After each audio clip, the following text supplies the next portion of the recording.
Joe Convertino Jr. from CH Insurance for our Cup of Joe this week. Joe, good morning. How are you today? Hey, good morning, Gomez and Lisa. Wow, that was Hey. some tough AC/DC music for 8 o'clock. Yeah, man, that'll get you going. Money talks, though. That's the name of that tune there, Joe. Wow, Good that'll stuff. wake you up. Joe, I know you're a big SU fan, SU basketball fan. Did you catch last night's game? Yeah, what a great win. I didn't go, unfortunately, but up-tempo, a nice 2-point win, and, hey, good to be on track. We needed a W. The Benny situation, hey, it is what it is. It's no different, guys, right, in a business. Some people work. You hope everybody works out, but I truly believe Coach Red wants the best for Benny. It just didn't work out. I agree with that, and it is. And you're right. He's any coach, really, for that matter, is basically a CEO Yes. or a president of that little business, and you have to treat it like that. And if something's not working, then you got to make a change, and you don't wish ill on anybody. I hope they find their spot and they find themselves and they have a success wherever they happen to go.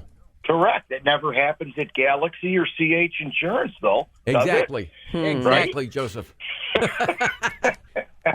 Hey, Joe, before we talk about things happening up next week, I'm going to talk about briefly last week, because now that golf is starting to show up, and it was cool that the Tiger Woods said that he's going to play in the Genesis. And then when once they start showing things like the Pebble Beach Pro-Am, and you start seeing the promos for the Masters showing up, it makes you want to get out and play. But the weather's been so mild here. We were just chatting offline a little bit. Linden last Sunday was like packed. Yeah. Linden National. I'll tell you, when that sun comes out and it pushes to 40 and 55 and 56 this week, I mean, it's unbelievable. I don't know if I've seen it like this in February. Crazy. What do you think, Lisa? I don't know. I mean, I don't really have an answer. I'm digging it. I'll be honest with you. I mean, like most people around here, I used to ski a lot in snowshoe and cross-country ski and skate, because if you're going to live in this part of the world, you might as well cohabitate with whatever you're dealt with. But having said all that, if I never did any of those again, I wouldn't miss them. I know. I don't like that my flowers come up early. Because whatever we feel now for February, I just am like, I'm the when's the other shoe gonna drop person. It'll come. Payback. We're getting a blizzard in March. We're gonna get Oh, something. yeah. That's what'll That's a happen. given. That's, it teases us, and then, boom, it changes right away. No, blizzard in March. Hey, Joe, how about next week? We're zipping on through February already, and Wednesday of next week, Valentine's Day, and we were talking earlier about it because our question impossible had to do with it. But, I mean, it's also a big day, aside from dinner and the regular Valentine's things, gifts, jewelry, etc. And that's kind of something that you wanted to touch on here. Yeah, just, we kid around. Like, Lisa, you're probably going to get some diamond-studded earrings. Sure. Gomez might get a Rolex watch. And if those are valued, most of our homeowners policies do give you upwards of $2,500 of jewelry coverage, typically most policies. But, it's important, kiss your spouse, hug the spouse, but make sure it's insured, and you don't want to lose it because we want it insured. So I know we always touch base on that. Work with an independent agent.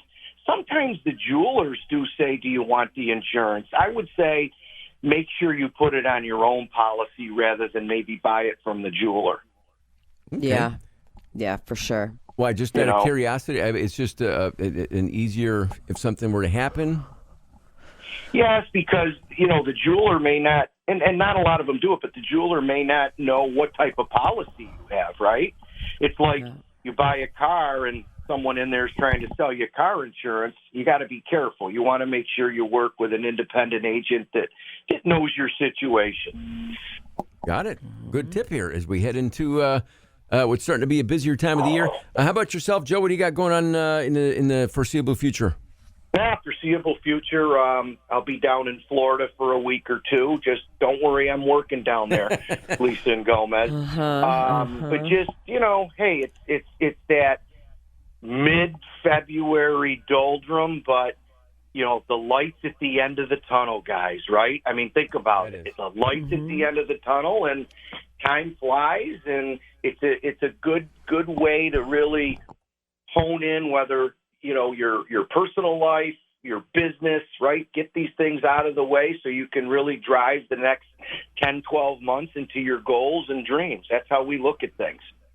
Good stuff. Good thoughts, Joe. A great way to send you to Florida there. So enjoy your trip down there. And next week, pitchers and catchers returning for Major League Baseball spring training. So I don't know if you're going to get a chance to go start checking out any of that down there.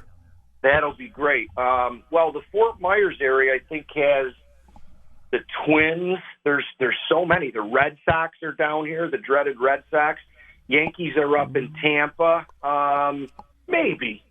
I'd rather wait till the Grapefruit League starts where you kind of see some games. There you go. Oh, Joe, hey, thanks. As always, we'll chat in a couple weeks. You got it. Have a great week, guys. Go Orange.